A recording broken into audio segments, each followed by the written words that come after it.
2011, and I just got my degree in secondary education from Wayne State University. And I'm so excited, right? I had to take a year off from school due to the birth of my first child, and I, at that point, felt like I was just never, ever going to finish. But finally I did, and I had a plan. I was gonna be a teacher in Detroit.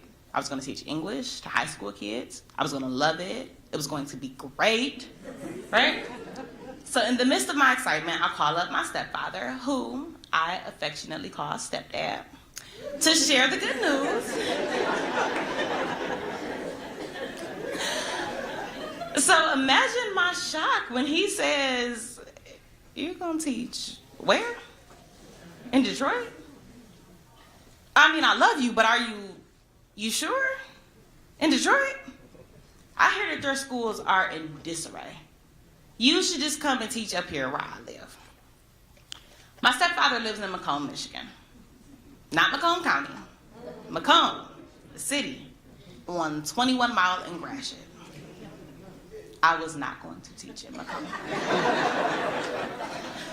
So I say, "Stepdad, if we're being honest, I hear the same. But I love my city, and I love my kids, and I can't picture teaching anywhere else." So we hang up the phone, and even though he has his concerns, I'm still pretty excited. My stepdad loves me, and he means well, but he worries a lot. And I figure, what's the worst that can happen, right? So I begin my journey as an educator. In 2012, I get hired at a Detroit charter, a middle school.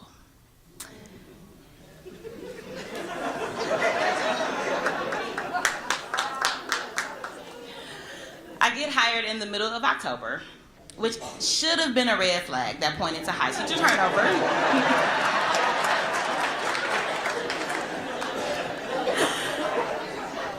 But I'm a new teacher, so what do I know? I'm just excited to have a job, right? And I love teaching. I loved each and every single one of my students, even though I had about 170 on my caseload and about 40 in every single class. I loved that aha moment when they finally understood the book that we were reading, even though lesson planning took at least 5 hours every Sunday. It was great. But overall, I really just loved doing what I set out to do. I loved knowing that I was impacting somebody's life in a significant way. But at the end of the year, I get another call from my stepdad. And he says, "Brittany, how are things going down there? I hear that you guys don't have any new books or supplies, that the funding is kind of low." And what could I say? The funding was kind of low. We didn't have any new books or supplies. We didn't even have the money to get our pay raises that year. But I was pretty confident that things would change. So I told him, I don't expect things to just change overnight, stepdad. But eventually, something has to change. By 2013, nothing had changed. We hadn't gotten our pay raises that year, or at least teachers hadn't gotten their pay raises. We had no idea what HR and administration got. Charters were not particularly known for their transparency. Right.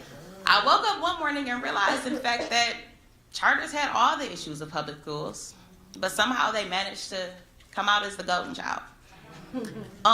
We had the same pay. We had the same community of students. Our test scores were not better. Our buildings were not better. In fact, I started to feel like I was missing a few things.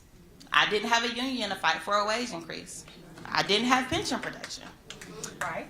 So I slept on it and I said, "You know what I'm going to do? I'm going to apply to Detroit Public Schools instead, where at least if I'm going to have the same issues, I can have a bit more job security."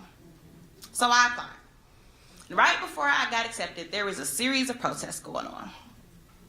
DPS was talking about not only cutting wages, again, but also increasing class size to 43, which, was a bit scary, shall we say.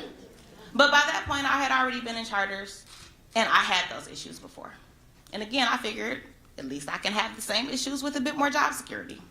So I put on some really warm clothes, and I went down and I joined the protest.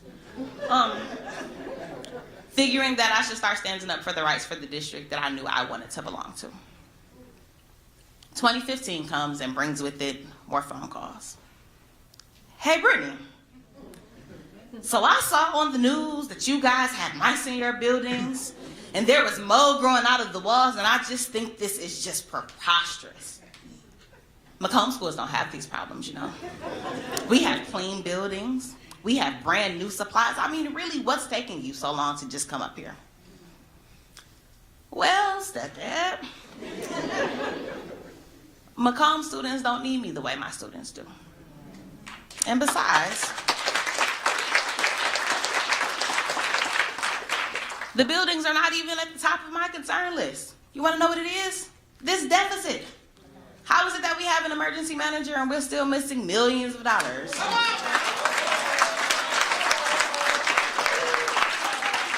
What do emergency managers do if they don't, manage things? A few months later, hey, Brittany, are you at work today? Like, is your school closed? Because the schools up here got a few shooting threats and they closed. And so it made me think about you because, you really shouldn't be at work today if your school is not closed. I know, stepdad. I saw the threats too. They were online and we don't even know the source of them. And really DPS says they think that we should be pretty safe and they're gonna try to send out some extra security guards, They're really gonna try. And I can't afford to take the day off, so I guess I'm just gonna have to, go in. 2016 comes and brings with it more protests.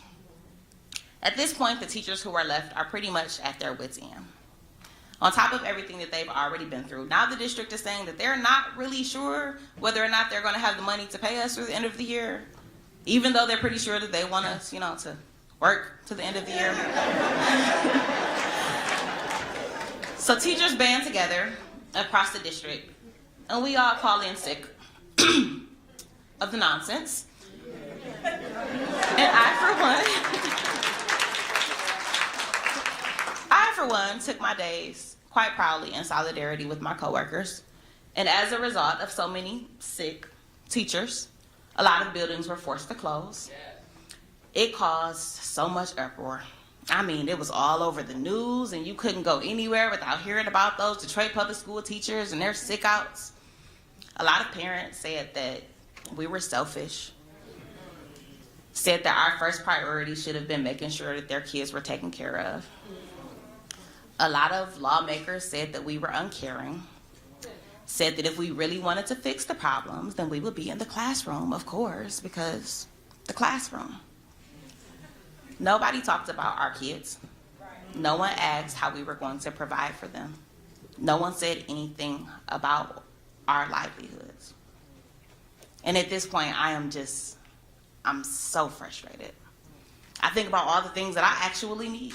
Better pay, better insurance, updated technology, a cleaner building. I think about my students, my brilliant, hilarious, compassionate students, and the things that they need. I remember that most of them fall below the poverty line, and that most of them have experienced some type of trauma over their lifetime. I think about all the stories they've told me. I think about the deaths in their family, their parents, their siblings, their friends, to cancer, to gun violence, to accidents. I really wish that there were more grief counselors for them, someplace that they can go and vent and receive the emotional support that they need. But right now, it's just not there. So I find myself being the source of emotional support all the time. And I think about that too, about how when I go home, there's not much left to give my family. And then I wonder how anybody could even consider calling teachers selfish or uncaring.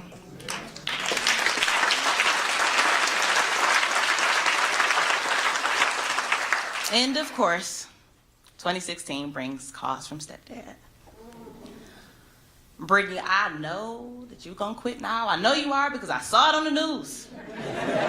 All the schools were closed and there were sick outs they called and I heard about them. So when are you coming up here to teach? I don't even have the heart to argue this time. Instead, I try to describe the marchers to him. I tell him about the hundreds of teachers who I'm walking with and we're pacing the Fisher building. I tell him about the jokes and the laughs that we have, but also the frustration I tell them about the picket signs, some funny, some not so much. I tell them about one that a woman carried that listed the costs of her undergrad, her master's, and her doctorate degree. Below it, she listed the pay that she received each week, that of a first-year teacher in most districts. And then I asked Stepdad, what could we have possibly done to make people treat us this way? What do they think is going to happen if these hundreds of teachers who are marching actually don't come back to work? What's going to happen to our students then? I think about the problems and the issues that we have.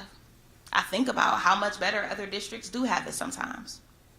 But then I remember that if we don't fight for what our kids need, and if we don't fight for what we need, we're not going to get it.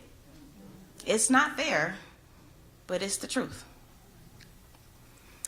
So it's 2017 now, and things are slowly looking like they may improve. We finally have a local school. We finally have a school board that we're hoping will return to locally elected control. I can't say that it's the same, though. I can't say that I have the same optimism that I had in 2011. I can't say that my stepfather's thoughts don't echo in my own head sometimes. I can't say that I never think, what if? However, I can say that I'm here, still, and I plan to stay.